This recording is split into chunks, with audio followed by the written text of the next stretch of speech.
and we'll see you then. Thanks. This has been a Now Media Networks feature presentation. All rights reserved. Investing in real estate doesn't have to be a pipe dream. But how do you find, analyze, renovate, finance investment properties without getting ripped off? My name's Andrew Glisson. In 4 short years, me and my team built a portfolio of 200 rental properties in multiple cities as a hobby while working full-time. We took all of that experience and built a mentorship program called the Victory Strategy to unlock every step of investing in real estate. If that sounds like the opportunity you've been waiting for, look us up at thevictorystrategy.com. Hello and welcome to another episode of Legal Talk. I am your hostess, Alina Gonzalez Dockery, attorney and owner of Life Law Planning here in Florida. And I am honored and privileged to be joined by Abigale Stolfe.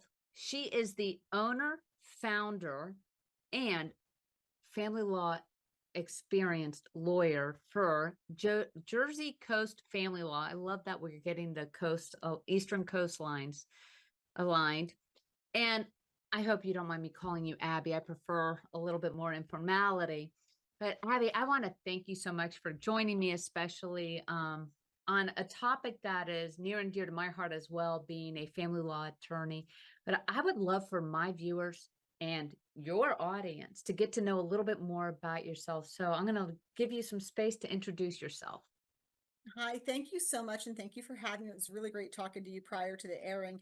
My name is Abigale Stolfe. I've been practicing family law for, I'm going to say over 20 years because I'm not going to date myself. But before practicing family, I worked a judicial clerkship here in Ocean County, New Jersey.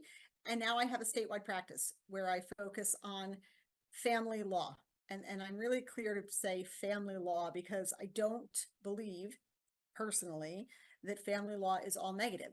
I think that it is our job as family law attorneys to foster the next phase of the family and hopefully bring some unity together so that what was a hard time can prove to be an easy transition and a bright future. Just a quick backstory. My parents were divorced and we spent every holiday as a family, the 5 of us, every holiday. We did not split time. We did not share time. And they would work together to make sure that we were all in one place for those special occasions. So that's really my goal and my job, in my opinion, with my clients. You know, I love that because you touched on something that really needs to be repeated and shouted from the rooftops. Family law does not need to be this acrimonious, I'm going to date myself saying like Kramer versus Kramer type of fight or what you see on TV. Because the reality is what you see on TV is not what really is the vast majority of our cases. And also, I love that you stated how it's that co-parenting, the importance that a family unit, regardless if if mom and dad are living together or husband and wife or however you want to define it, it really is that no matter what, you are a family unit. You're always tied thanks to these blessings that are these children. And so, Abby, I know we were talking a little bit before we jumped on screen to get to know each other. And in your experience, and I like how you say 20 plus, because I've been a little bit over 20 plus years in this family law realm. How are you finding the nuclear family? Is it that traditional, what we see back in the 80s, 90s, the husband, wife, kids, or are you starting to see a more modern family as majority of your clients? That's a great question. That's a great question because I really, in my personal opinion, I view families as a multitude of different definitions. So you have the traditional husband, wife, 2.5 children. That's a family. Then you have the husband, stepmom, wife, stepdad, 3 connected children, and then some step siblings or half siblings, right? That's also a family. And then we have the boyfriend, girlfriend, and I'm going to say that this category applies mainly in my view to millennials and or the second time arounders, right? I consider myself a second time arounder, so we'll all know what that means. And those are the people who cohabitate. Those are the people who make a choice not to engage in a marriage tradition, the first one I described, for whatever their personal reason, but really still want to have that connection of family and or have children together and want to continue to foster that family dynamic without necessarily the bonds of matrimony, as some might say.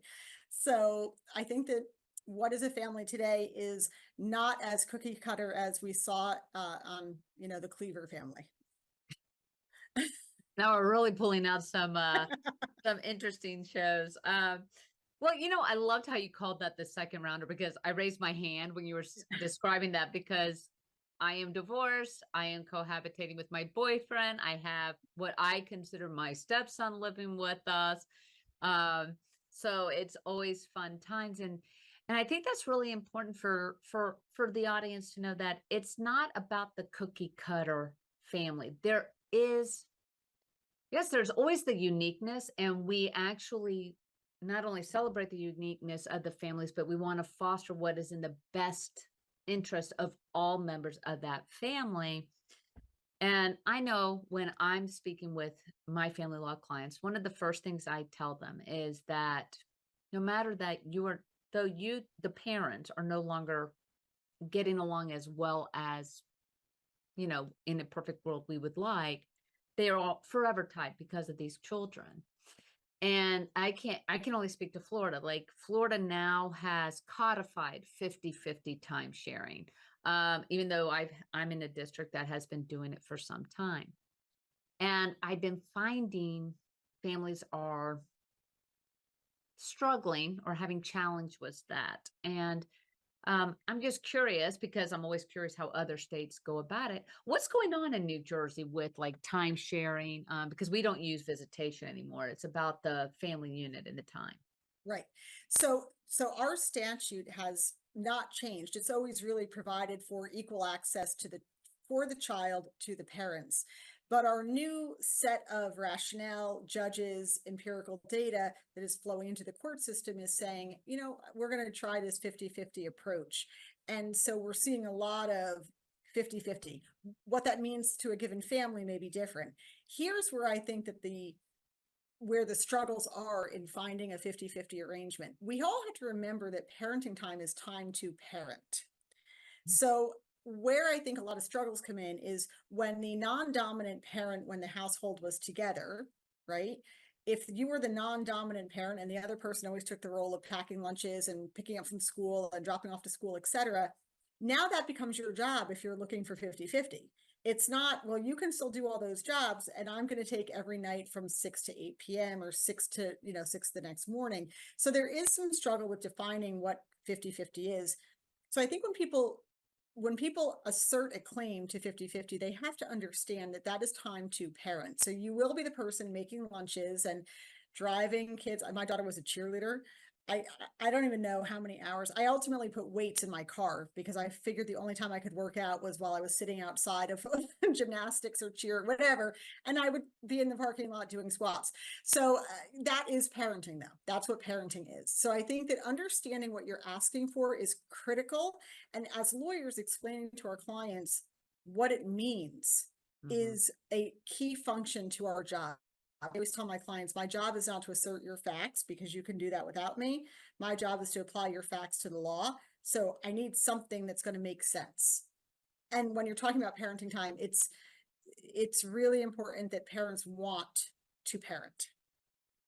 And I agree. I couldn't agree even more, because what I have been finding in my experience is that we have now I have some clients that they are phenomenal at co-parenting, sharing time, and very much like your family, what you described, your family, holidays together, vacations.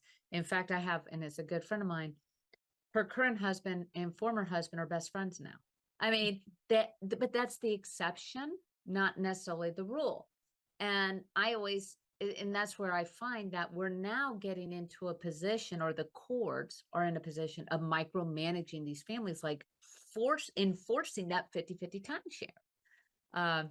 But it is, I love how you put it though. It is parenting time. It is all of it. And it doesn't stop. And that's what I remind my clients. It doesn't end at 18 or graduation from high school either. You know? No, I think I spend more time parenting my son who's in college now and my daughter who's a senior in high school now than I did when they were, younger, because when they're younger, they don't have an opinion or a voice. But, now, my God, do they have opinions?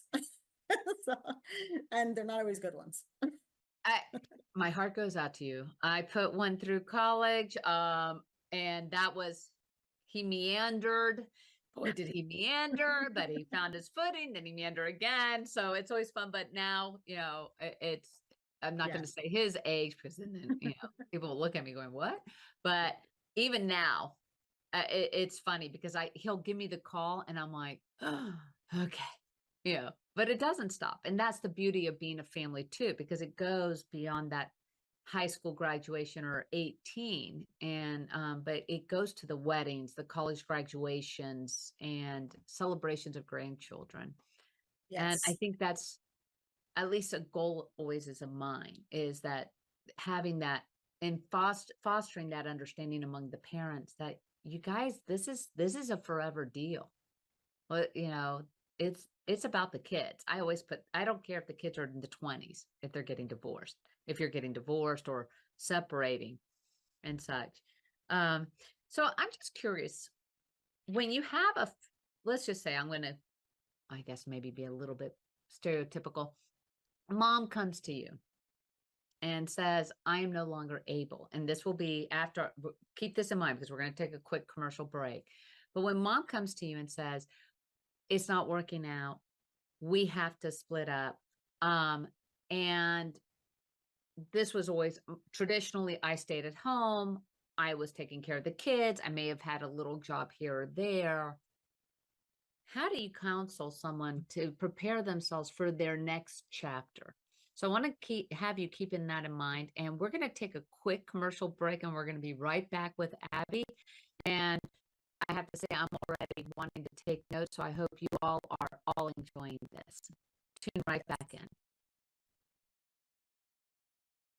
Are you nearly maxed out on your credit cards? It doesn't matter if you're using your credit cards for fun or to survive. At the end of the month, your statements come in, and you can either pay them or you can't. If you can't, late fees and interest rates get tacked on. And now you're struggling just to make the minimum payment due. Do you feel trapped? Am I talking to you? Good, because I personally researched some companies that can help you. They may be able to reduce your credit card balances by 50% and stop the late fees. If you qualify, please call our special debt hotline number right now for a complimentary free 5-minute consultation. Deal with your credit card problem now before it gets much worse and put more money back in your pocket. Trust me, I've been there too. Call right now. Call 855-993-2096 right now. That's 855-993-2096. What if you could make a free phone call and reduce your car payment by as much as $83 a month? Right now, you could be paying as high as 20% interest. Your new interest rate could be reduced to as low as 2.48%. You can refinance any existing car loan or leased car and save money every month. Take 5 minutes of your time right now. Make this free phone call and learn how to save hundreds of dollars a year by refinancing your existing car loan.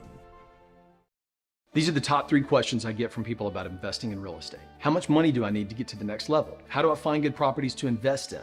Can I even make money in this business when interest rates are so high? I answer these questions and many more in my online course, SFR University, where I show you the strategy that I used to build a multi-million-dollar real estate business in 4 years from scratch. Whether you're just starting out or someone who's looking to scale, this course will have something for you. Join us at sfruniversity.com. See you in the course. Do you have diabetes? If you have insurance, you may qualify for a new continuous glucose monitor. With a CGM, you can continuously track your levels and trends, spend more time in range, significantly lower your A1C, and share important data with loved ones and caregivers. Most importantly, A CGM eliminates the one thing most people with diabetes hate: painful finger sticks. Take charge of your health. Order your new continuous glucose monitor today. If you use insulin and have seen your diabetes care provider within the last 6 months, you may qualify for a CGM today. We'll do all the insurance paperwork and deliver your new CGM at little or no out-of-pocket cost to you. Medicare and most insurances cover continuous glucose monitors, so don't wait. Have your insurance handy and call the CGM Health Hotline now. Welcome back to another episode of Legal Talk. And we just coming back from break, speaking to Abigale Stolfe, attorney, family law expert of good considerable experience with Jersey Coast family law. And as we left prior to the commercial break, we were talking about how you would counsel a client, a female client coming into you, in that she is facing her next phase where she has primarily been the home caretaker, stay at home mom. So I'm sure this is still something that comes up often. It absolutely is. And I think it is really difficult for women who are transitioning from a stay-at-home role into what's going to be their next phase, especially depending on the age of the children. So there's a few points that I ask women, and I do ask men this as well, but in this context, we're talking about a woman. First and foremost, I think she needs therapy. I think it's a big transition to go from being the person who's making all the decisions to the person who has to talk about the decisions. And the kids also are coming to you saying, well, can I do this and can I do that? And now you don't just have that autonomous decision-making power. So I think therapy is one really important piece of this. The next is I ask them, well, and it sounds very cynical, right? What do you want to be when you grow up?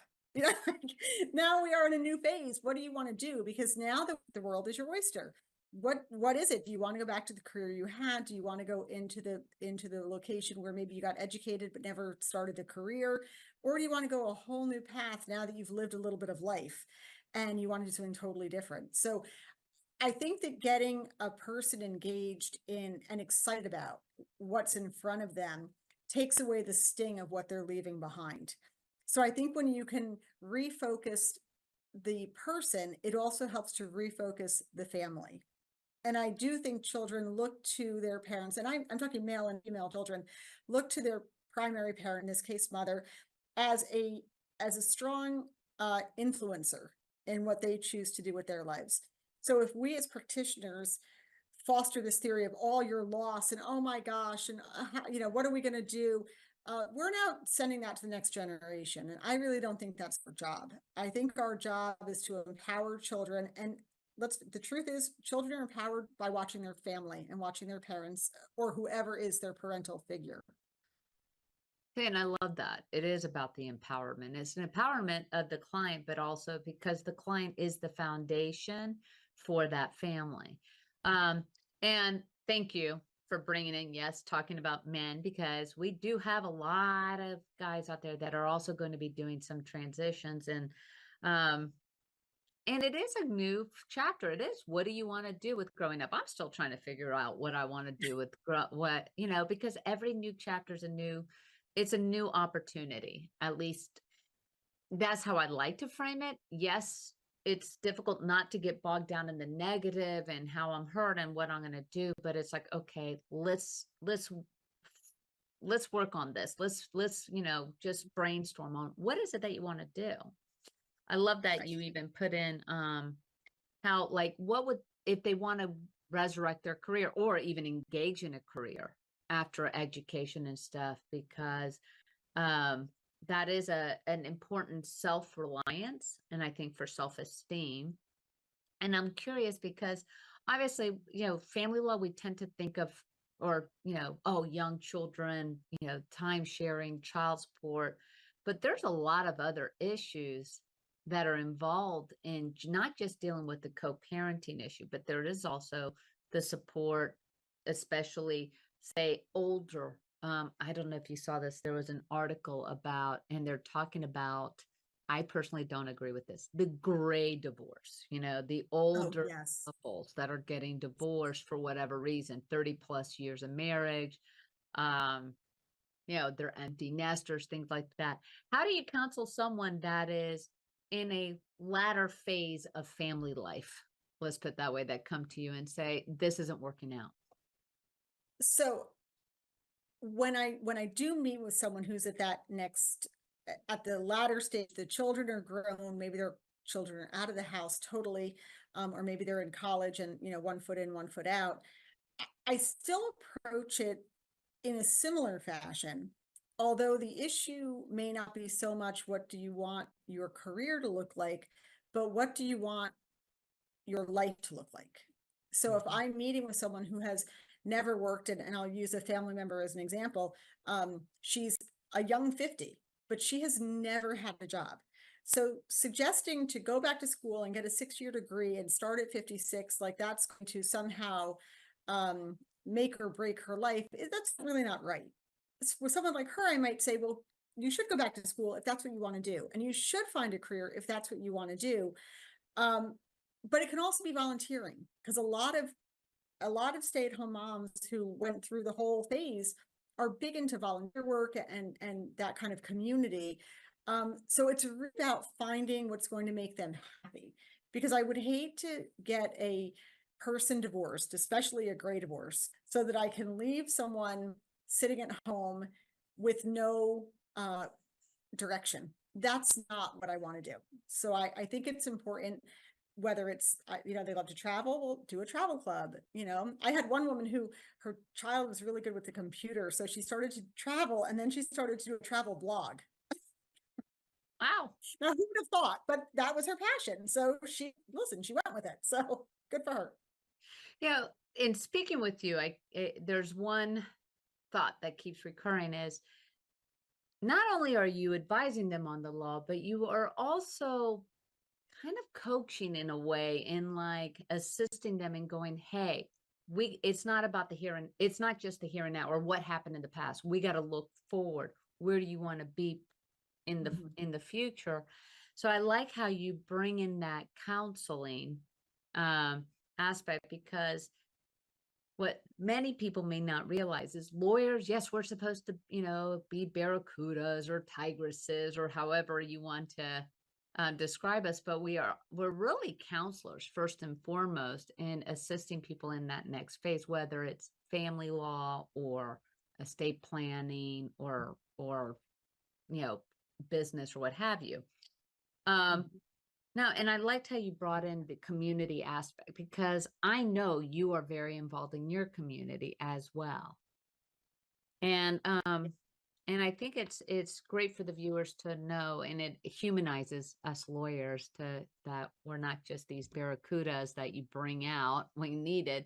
So what community involvement do you have and what impact has that had on your personal practice, if you will? Well, I think it is really important for members of my community to see me giving back to my community. And I do that in a variety of ways. So I participate in a lot of big campaigns through radio stations and nonprofits. Share the Joy is coming up, so we're doing that now, which is a big hunger and clothing drive.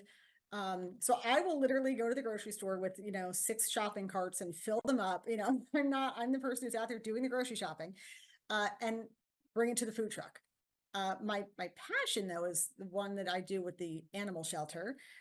That's where I'm really because it really, how can you not just love an animal? Any kind of animal, there's something you love, right? So I do a lot of work with the animal shelter. My children are involved with the animal shelter.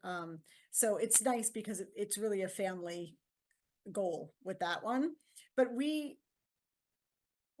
as a firm, and I as a person, think it is important for those who can to do. And then for those who can't and who need help, when they can, they also will do. So I think that's how you keep community moving forward. And I do. I think that is, I applaud you for that, especially as a firm going forward, what community and the touch points.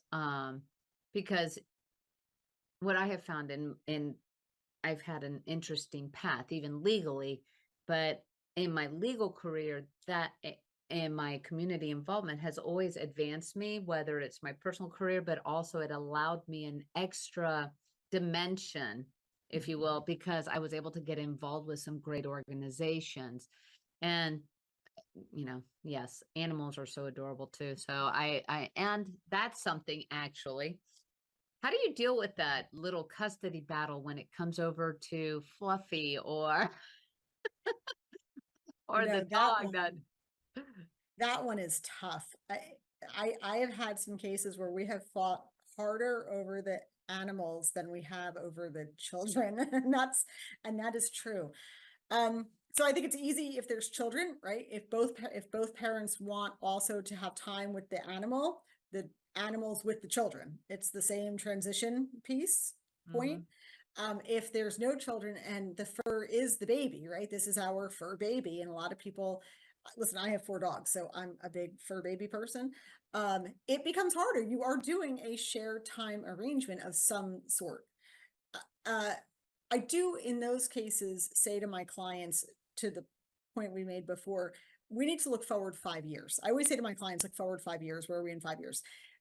Especially if they're young. So yes, we have this fur baby, but in 5 years, you're going to be with a new person. You might have a family. You might have a baby at that point. You could be in a different state. What do we realistically want to do here? And I think sometimes that brings some clarity out of the fight. And I think that oftentimes allows people to create an arrangement where one person has the fur baby, and the other person is working collectively and cooperatively so they both enjoy time. Okay, I am stealing that. Let's look 5 years ahead. I do that all the time. I am so stealing that. I can't believe it. I say that to literally everybody. This is the first time, and when I tell you 25 plus years, okay. I'm like, I am so stealing that because it's true, because I went through my own divorce, so I get it now. Before, I didn't quite empathize as well as someone going through it, that you get so entrenched and blinded by just what is going on in that fear and there's a lot, and anger and mourning of that relationship passing. So I love that 5 year. We're going to take a quick commercial break, and then we're going to ask Abby to go into the traditional family that is today, which is our modern family, those people that are not necessarily legally married, but have a beautiful family. Tune right back in. Do you have a car sitting around you want to get rid of? Well, here's a great idea. Donate your car now to help local veterans in your area. Yes, just make one fast call to the Veteran Car Donation Program. Within a few days, we'll come and remove your car for free. You can donate any car in any condition. We'll use our vast network to sell it. The proceeds raised go to help local veterans and their families. And you get a tax deduction. And all you need to do is make this free call. Clean your yard up, get rid of an old car, and help the vets. We make it easy. Make this free call now. Book your fast and easy pickup. Call the Veteran Car Donation Program now.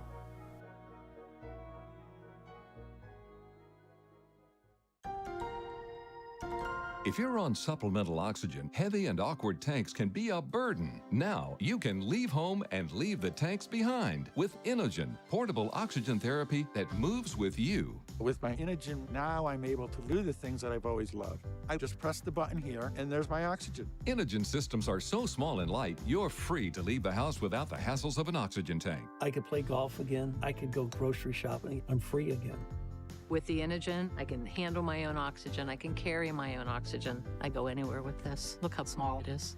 And right now, you can try an Inogen portable oxygen system for 30 days risk-free. Call us right now. If you qualify, we'll send you an Inogen system to use for 30 days risk-free.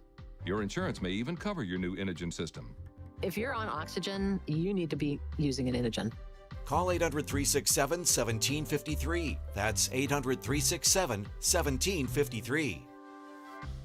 How would you like to go on a 5-star vacation for just $99? We're talking about the quality of a Westgate resort for $99. Not for one night, but for 3 fantastic nights at one of their luxurious destinations across the United States. And you'll even get a free $100 Visa gift card just for making a reservation. We've got some of the choicest destinations that you'll love in the United States that you can choose from for just $99 for a 3-night stay.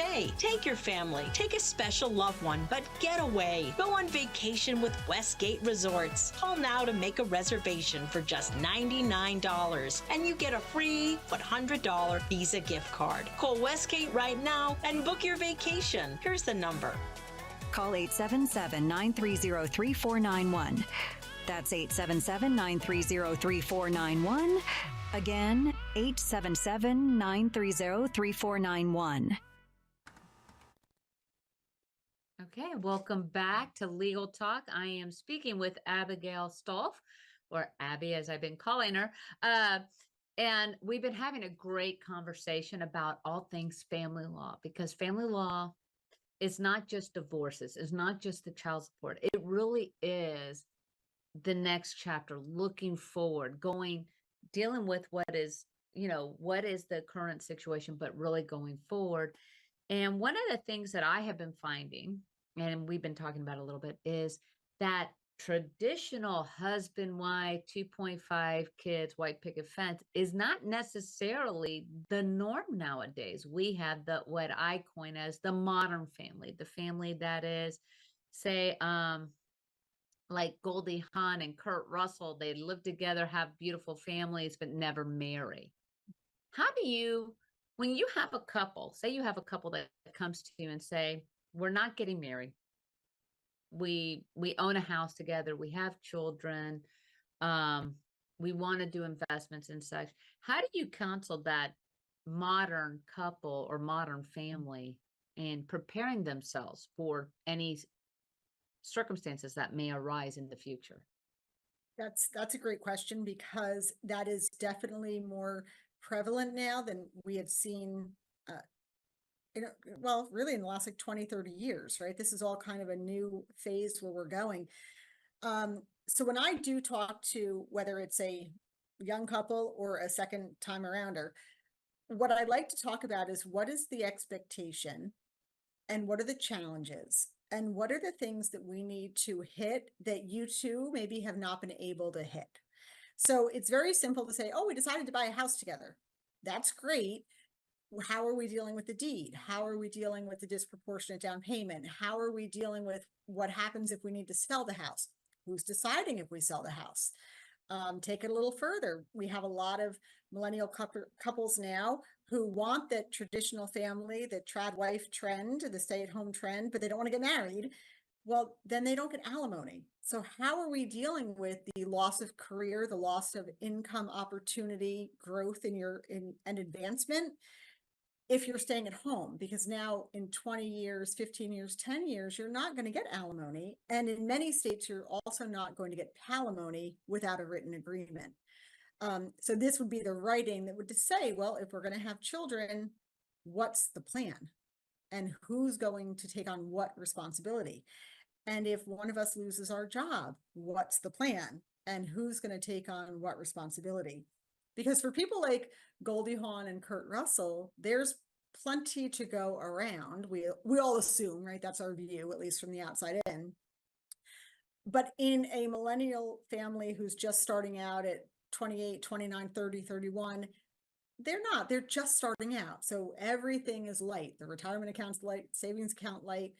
We need to be planning for what happens in those, what we know to be life adventures, what we know to be life realities, because we've all experienced one of those hurdles at some point. Well, they don't really know what to do or expect with that. And what we need to do is set them up for success, even if they're choosing not to get married. And in most of the states, there's no success if you choose not to get married. So we need to figure out how to make that happen by agreement, while everyone is still working towards the common goal. So I myself have been doing a lot of marketing and advertising and education. I speak about this a lot. I was at a wedding event the other week, and I was talking about cohabitation agreements, and I'm like, forget prenups. This is for the people who are choosing not to get married. So because some people in our area, particularly, we have an Orthodox community. Many Orthodox people do not get married in the secular world.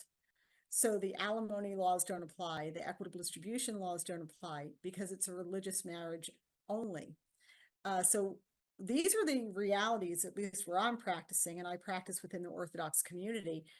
Now, they have a tradition that goes way farther than anything we've done that addresses this in their premarital agreements. But that's kind of the adoption, is this cohabitation agreement. And I think that that is really where family law and estate law is going, because, you practice estate law. Mhm. I know of estate law. I don't necessarily make it a primary practice, but there are no benefits to those who are your cohabitant.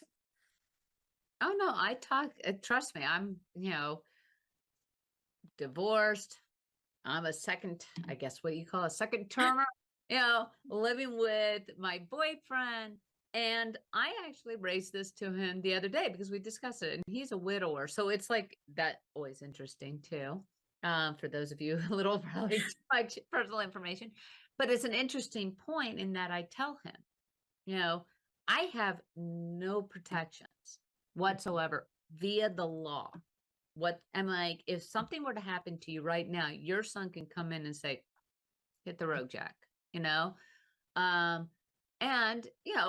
in the stage that I am of my adventure of a life, I want those assurances. So the cohabitation agreement, because it's just like you said, the prenuptial agreement is great, which I have been finding more younger couples have been wanting those. And it's a great way of defining what your rights are. And think that the cohabitation, and now I'm going to be bringing this up to him again, because I do want, what happens, say you're a second termer, you have to consider what happens if you become disabled, right? Or something happens to your business, or, we all lived through that Great Recession when the bubble burst and such. But so just, and I love how you massage it. So in these cohabitation agreements, because I am taking notes for personal use, I'm telling you, Abby, Well, hopefully this is informative to everyone. So I hope so too. I'm one of those that if it's informative to me, people, you should be writing down notes. I'm a note taker. I actually have my notepad right here too. But when you're working with someone in this cohabitation agreement, and they are now, let's just say it's a second termer, as you put it, somebody who's like, okay, we've been there. We don't want to get married, but we are commingling. We are putting together our assets or buying new assets together. How would you go about structuring this type of understanding, even for future support, if something were to happen within that relationship? Yeah, so that's a great question, because that is something we see a lot in second termers. The first go round, you are pretty much on equal footing as far as what your assets are that you're bringing into the relationship. The second timers, not so much. There is some disproportionality to, I don't know if that's a word, but we're going to make it one, disproportionality to what they're bringing to the table.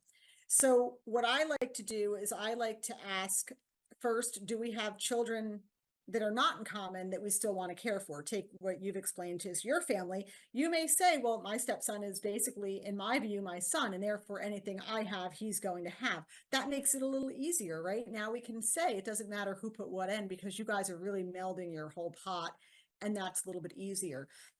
So we don't have to necessarily address deed allocations and percentages and what goes back to one person or another. But in those cases where, let's say you didn't have that feeling, and your boyfriend came in with a child and you came in with a different child, and he's putting 500,000 into your 1.5 home, and you're putting 100,000 into your 1.5 home, and then you're going to mortgage the rest. Well, that's very disproportionate when you're talking about the children. right? If something were to happen to the two of you, first and foremost does his son get the benefit of the 500,000, or does your daughter get the benefit of the 100,000, or are we going to pretend that didn't exist? So a lot of times what I'll say is in these agreements that the deed has to reflect the investment. So we're not going to do joint with right of survivorship. We're going to do joint in common at, in this case, man at, 50% and wife at, or whatever the percent, 90 and 10, whatever the percentages come out to, right? So we would do it that way. Another way to handle that is we can say, well, we're going to do a 90-10 deed, but we don't want Alina moving in her 80s because that's not right. So we might build into a cohabitation agreement a life term, not a life estate. We all know that there's some issues with that. So we'd build in a life term. And so that we can't get kicked out by the kids. But then we might say, well, how's she going to pay for it? We got another issue there. And we can't get life insurance because it's too late for life insurance. It's too cost prohibitive. So we might build in a trust that's to be funded by the child of the deceased, so that if something were to happen, that child would get the money back. It wouldn't automatically revert to the state. So there's a lot of, when you're talking about second time arounders, we do have to deal a lot with estate attorneys as well, because we want to make sure that our language is going to pass muster. And we want to make sure that our estate planning for the purposes of trusts, et cetera, is going to meet our intention. So in that context, a cohabitation agreement needs to be very thoughtful. It is not a quick, we're in love, sparkles and unicorns agreement. It's a, what are we doing for real with our lives and our money and our families?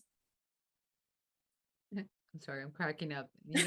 Okay, nothing against unicorns and sparkles. We all love them. No, but I understand, and it is. And I think that it is so important to educate and empower our clients. And that right there, I mean, just that little bit of explanation really, truly does empower, but it also stabilizes the family, because what I call, that blended family, which is more and more the percentage of families, it is so important to provide that foundation for the couple and the family, but also to ensure what they have built, not only together, but apart, benefits the children as well. And we're going to take a quick commercial break. I am going to come back with Abby, who is just off the charts, providing such amazing, amazing information. For those of you who really want to get in contact with Abigale Stolfe, she is the owner of JerseyCoastFamilyLaw.com. Definitely we're going to be providing her information so that you can get to her in New Jersey, so you can plan out what is in the best interest, not only for you in your next chapter, but your family. But we have one more segment with this amazing, empowering attorney. So tune back in right after this. Investing in real estate doesn't have to be a pipe dream, but how do you find, analyze, renovate, finance investment properties without getting ripped off? My name's Andrew Glisson. In 4 short years, me and my team built a portfolio of 200 rental properties in multiple cities as a hobby while working full-time. We took all of that experience and built a mentorship program called the Victory Strategy to unlock every step of investing in real estate. If that sounds like the opportunity you've been waiting for, look us up at thevictorystrategy.com. Are you nearly maxed out on your credit cards? It doesn't matter if you're using your credit cards for fun or to survive. At the end of the month, your statements come in, and you can either pay them or you can't. If you can't, late fees and interest rates get tacked on. And now you're struggling just to make the minimum payment due. Do you feel trapped? Am I talking to you? Good, because I personally researched some companies that can help you. They may be able to reduce your credit card balances by 50% and stop the late fees. If you qualify, please call our special debt hotline number right now for a complimentary free 5-minute consultation. Deal with your credit card problem now before it gets much worse and put more money back in your pocket. Trust me, I've been there too. Call right now. Call 855-993-2096 right now. That's 855 993 2096. Do you have a car sitting around you want to get rid of? Well, here's a great idea. Donate your car now to help local veterans in your area. Yes, just make one fast call to the Veteran Car Donation Program. Within a few days, we'll come and remove your car for free. You can donate any car in any condition. We'll use our vast network to sell it. The proceeds raised go to help local veterans and their families. And you get a tax deduction. And all you need to do is make this free call. Clean your yard up, get rid of an old car, and help the vets. We make it easy. Make this free call now. Book your fast and easy pickup. Call the Veteran Car Donation Program now.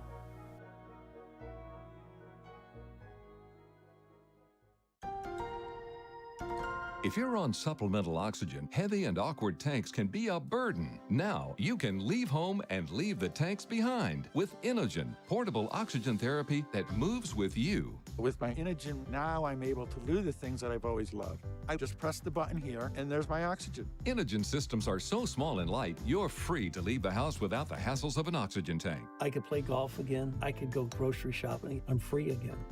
With the Inogen, I can handle my own oxygen. I can carry my own oxygen. I go anywhere with this. Look how small it is.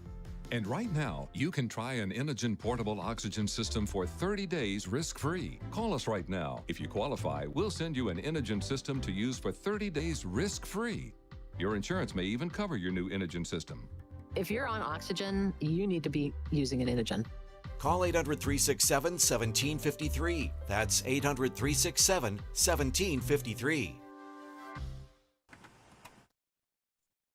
Welcome back. I am with Abigale Stolfe, owner and attorney, family law expert with Jersey Coast Family Law. And as we stated, if you're in the New Jersey area of the whole state, contact Abby. She is amazing. She can help you with not only the next chapter as you are going through a family law matter that may include litigation, or even just establishing your next steps and providing a strong foundation for your new family through agreements and such. Now, Abby, you mentioned something in the last segment, and being in Southwest Florida, I do not have this experience. So, and I love education. So you mentioned that you deal with a lot of Orthodox families, and this would be the Orthodox Jewish marriages and such. Can you explain to those of us that, you know, there's many in this audience that are looking to you going, well, I'm about to get married. How should I set myself up, even though this is a very highly religious ceremony, to also make sure that it is legally binding as well? So I think that the Orthodox Jewish community by us is in Lakewood, and it is, I believe, the second largest Orthodox community in the world, second only, I believe, to Israel. So we have a very dense population of Orthodox individuals. And I am personally very grateful that I get to work within the community, because the tradition it runs very deep. And the knowledge is amazing. But also I have found that working within the community with the rabbis, they're also very open to how they can expand their information and their base in incorporating some of the secular theories while still maintaining the tradition that's set forth in their documents and in their agreements. So when a religious individual is seeking marriage, they sign an agreement prior to getting married, and that's part of the religious tradition. And that agreement typically incorporates the religious and biblical obligations of man and woman. So when I'm working with a religious person who has not married in the secular world, meaning a legal marriage within the state, I'm bound by that. I have to look at that document and say, well, what did you agree to? And how did you agree to do it? And what law are we using? Which, by the way, is always biblical law. So that's what we do. Um, and, and we do that. However, it would be great if we could begin to have those religious documents viewed in line with what is secular tradition, because a lot of those religious expectations don't really meet the real world demand. So I would suggest that if you are within a religious community and you are someone who in your community, because right, there's more than just Jewish tradition, right? There's other traditions where you sign pre-agreements. Get to know what your pre-agreement says before you sit down on that very wonderful day to sign it, and find out from your individual rabbi or religious leader or Toan, what can I change? How can I modernize this a little bit? How can I meet the expectations that we have talked about as being what our family is going to look like? Because I don't think that there's necessarily a prohibition on expanding. What I believe is there is a prohibition on eliminating religious tradition. And I think those are two very different requests, right? As a woman, you cannot go and say, I would like to strike any obligation to have children. That's probably not going to work. But you can ask for other considerations and conditions depending on the number of children you have within a certain time frame, and how can my life look differently, still within the religious expectations. Again, it is so educational, but also important, especially with the community that you do have. I mean, the second largest population for Jewish population outside of Israel. This is something that your listeners would like to learn more of and be able to then ask for your assistance. And it does go beyond just what is traditionally Orthodox Jewish tradition and such, but you do see that in many like Greek Orthodox, Roman Catholic, which I'm Roman Catholic, what those expectations. And it goes into also, we did talk briefly about the cohabitation agreements, setting yourself up for success in your marriage through a prenuptial agreement, even if it's not. And I would love to hear how you would instruct, let's just say, whether it's a young couple, but I would say more time is that second term person that maybe they decided that, you know what, we found love, we want to be married, we're traditional. So how do you counsel someone through that process of prenuptial agreements in hopes of having a long established until death do us part marriage? So yeah, the marriage is bliss people. So the marriage is bliss people are the ones who come in and they have established their wealth base, they have established their life, they have established their community. Most times they've established their extended family, meaning that they already have children from a prior relationship. And we could be dealing with a person who lost a spouse, or we could be dealing with a divorcee, or we could be dealing with a first-time marriage, although that's not as common, I don't think. When I'm dealing with a person who's doing it again, and I'm looking at a prenuptial agreement, I'm looking again at this issue of who and what are we leaving things to going forward. So that estate planning aspect, we do have to look at that. And we're looking at how am I going to take care of this person? Should I need to leave a life term to them in the assets? But I'm also looking at that point, not so much in alimony, because you would phase out of alimony at a certain age, but maybe in lump sum distribution at various points in time. So if I'm working with a family who maybe and I'm going to stereotype here, maybe the husband is in a career, he's about to receive a buyout package that's going to total 2.5 in cash and stocks, and the wife was a mom and she went back to her career, but her primary career was being a mom, so she might have $300,000 in an IRA. Well, in that case, I know I'm not going to have alimony because we already know intended husband's leaving his job. That's part of the plan. What I might do, however, is say, well, if they stay married for 10 years, we're going to give intended wife $150,000. So now she went from having 500 to 650. If they're married for this amount of time, we're going to move this much more over, so that we're moving money over to intended wife in place of alimony. Because the reality is that when you do start living together, you do develop a certain lifestyle, and that lifestyle does change, but shouldn't necessarily be eliminated by virtue of divorce.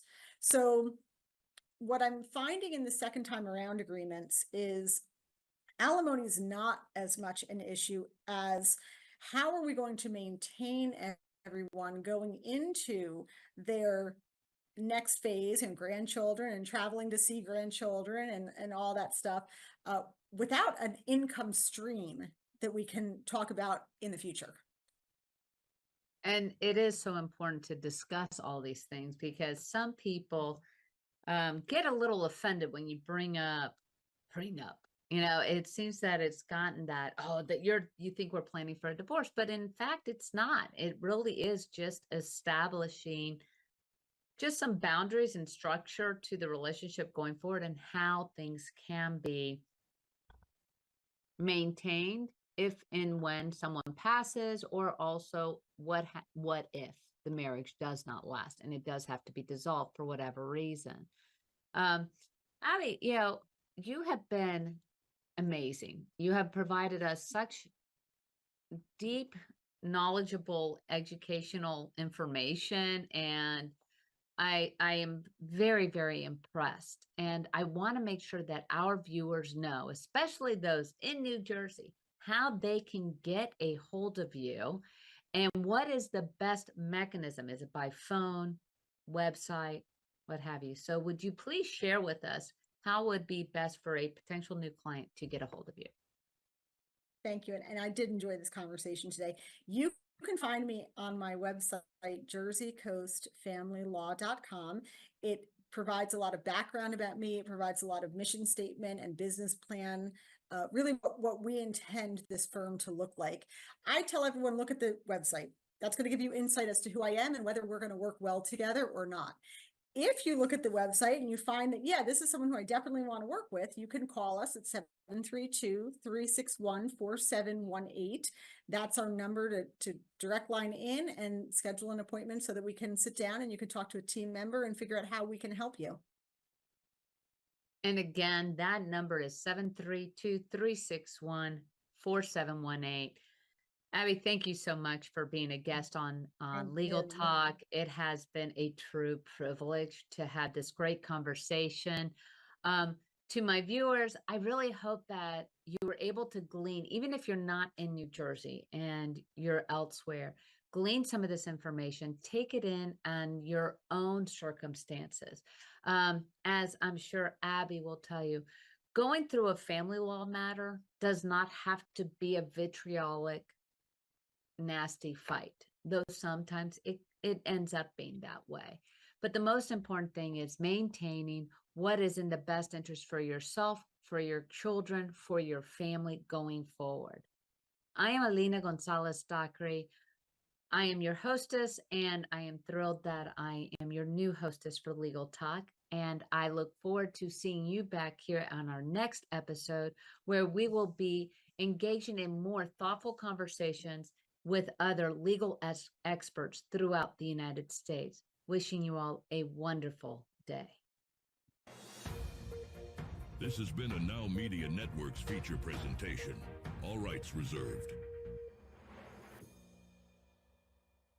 How would you like to go on a 5-star vacation for just $99? We're talking about the quality of a Westgate resort for $99. Not for one night, but for 3 fantastic nights at one of their luxurious destinations across the United States. And you'll even get a free $100 Visa gift card just for making a reservation. We've got some of the choicest destinations that you'll love in the United States that you can choose from for just $99 for a 3-night stay. stay, take your family, take a special loved one, but get away. Go on vacation with Westgate Resorts. Call now to make a reservation for just $99, and you get a free $100 Visa gift card. Call Westgate right now and book your vacation. Here's the number. Call 877-930-3491. That's 877-930-3491.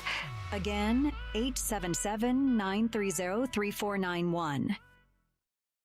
If you've turned 65 recently like me, it's important you find a Medicare Advantage plan that gives you the coverage you're looking for. But finding one can be difficult. The best thing I did, and I suggest you do the same, is call a licensed insurance agent and let them walk you through your Medicare Advantage plan options. There are so many benefits you have access to, so make the call now and let the representatives explain everything to you. Our licensed insurance agents can offer you a variety of Medicare Advantage plans. Plus, the call is free, the information is free, and there's no obligation to enroll. We're here to make it easy for you to select a Medicare Advantage plan that may work for your needs. Finding a Medicare Advantage plan can be easy if you do what I did. Make a quick